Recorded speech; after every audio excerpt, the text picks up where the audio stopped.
Bienvenidos a Cultura y Entretenimiento, el espacio de las plataformas digitales de El Tiempo, donde les traemos las novedades culturales para este fin de semana. Laura, ¿con qué serie comenzamos? Cuando empezamos con Twin Peaks, porque Mark Frost, su director, habló con Úrsula en el marco del reestreno de la serie en la plataforma digital Movie, y esto fue lo que le contó. If you, Mark Frost, could give Laura Palmer some advice, what would you tell her? Move out of your house immediately. When you began thinking about Twin Peaks and something so cryptic and oniric and weird, did you think it was a good idea that was going to be as important as it ended up being? Well, I'll answer that in two parts. I did think it was a good idea, yes. And two, I had no idea how people would receive it. We just tried to make the best show that we could possibly make in a way that perhaps no one had ever made a show before, for network television anyway. I had absolutely no idea if it was going to work at all. I just felt that with the chemistry David and I had and the way that we worked, which entertained us tremendously, we just laughed and laughed and laughed.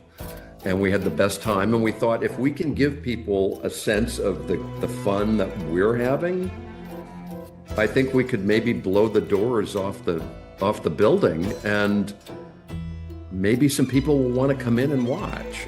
But it would have been crazy to say, yeah, on the opening night of the show, which was, like 2 years later, we're going to get numbers like they do for the Super Bowl. Cultura. But nowadays, there's like an explosion of narratives with magic realism and mystery or psych mystery in every single streaming service. Do you think it was actually Twin Peaks that opened that door? It would be crazy to think that was the only reason, but I do think that to some extent, because I've had a lot of the subsequent creators of those shows tell me, your show in a way gave me permission to try something like this. I felt because you had done it, maybe I could do it too. And I've heard that from enough people that I tend to believe it. And I'm really grateful that it worked out that way. And I'll also say, it doesn't often pay to be ahead of your time, as we know. Yep. But because of the way the industry was changing, and because, videotape led to DVDs, and suddenly everybody had one, and suddenly everybody was watching Twin Peaks again in the early 2000s. When we finally came out with DVDs, the show came back and actually surpassed what it had been before in terms of reputation and reaching people. So enough of that had happened that I felt, I think it was in 2012, I called David up and said, let's go to lunch, because I think I have a way to bring it back. And that's what led to season 3. There's a sort of evil out there. Something very, very strange in these old woods. You've named David a couple of times, and I did want to ask you what the creative process with David and yourself was. I mean, what do you think is the moment where you complimented the most and the moment where you sort of crashed the most? We were instantly friends when we met in 1985 on another project that I was going to write and he was going to direct that didn't happen for a variety of reasons, as is often the case in Hollywood. But I realized that we had a connection that was viable and that turned out interesting things. And so we tried a few, and it wasn't until the idea of the possibility for Twin Peaks just fell in our laps. We weren't looking to do TV. We recognized it as an opportunity. I had to talk him into it a little bit because he'd never done television. But I said, if we can do this right, this could be a game changer. 7:30 a.m., February 24th. Entering the town of Twin Peaks. Who is that? My name's Audrey Horn. Twin Peaks had a fandom before marketing strategies were invented. I mean, nowadays we understand, but this is 30-something years ago. It was completely organic. And I can remember to this day, we were working on the second season and the internet was brand new.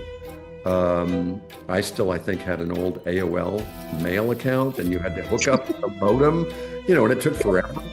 But my line producer came in and said, take a look at this. And he dropped a stack of papers this high on my desk. And I started reading through it. I said, what the heck is this? And he said, those are online forums of people talking about the show.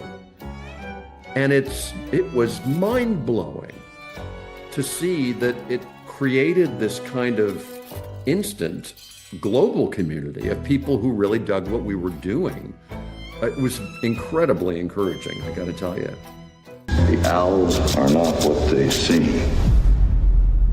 Y nuestro cronista gastronómico Mauricio Silva estuvo visitando uno de los lugares más icónicos de Bogotá. El Chato, un restaurante de Álvaro Clavijo que está haciendo un nuevo menú de degustación. Habló con Mauricio Silva y esto descubrió.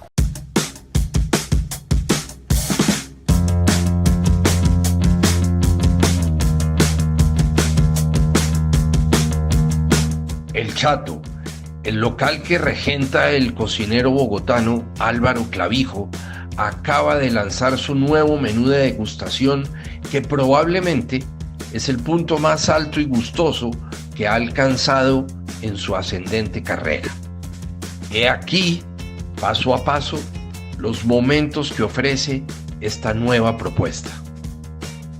El asunto arranca con un trío conformado por un caldo de pandán, que es una planta tropical, cúrcuma y melocotón ahumado, un bocado de trucha ahumada con cubio y chaupisa, que es una especie de sardina, y un pato con plátano y quiso. Sigue una linda sutileza, corazones de palmito con rambután, que es una especie de liche, con caldo de coco y jengibre. Paso al contundente tartar de corazón de res con jícama, hongos y tuétano sobre arepa. Continúa una dupla sensacional, camarón con chontaduro, coco y carantanta payanesa y un mejillón verde con orégano y guatila. Preciosos bocados. Luego aterriza un tamal de cangrejo y pusandao y seguidamente los gustosos corazones de pollo con papa criolla confitada y suero costeño. De ahí a unos cubios con maíz y heno, y de ahí a un refinado caracol con uchúas.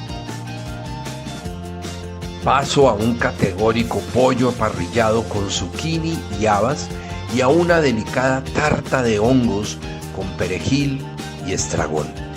Transición a lo dulce con una pieza de hinojo, kumis y mambe, para dar paso a unas exquisitas texturas de zapote y mandarina y de ahí a los petit fours de la casa.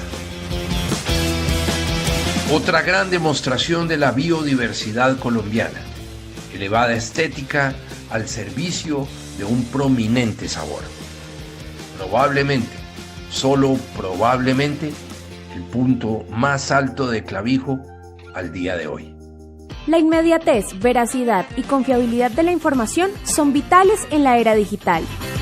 Por eso, suscríbete a nuestro canal de YouTube y entérate de las últimas noticias, especiales, entrevistas, documentales y mucho más contenido. Somos El Tiempo. Suscríbete ahora.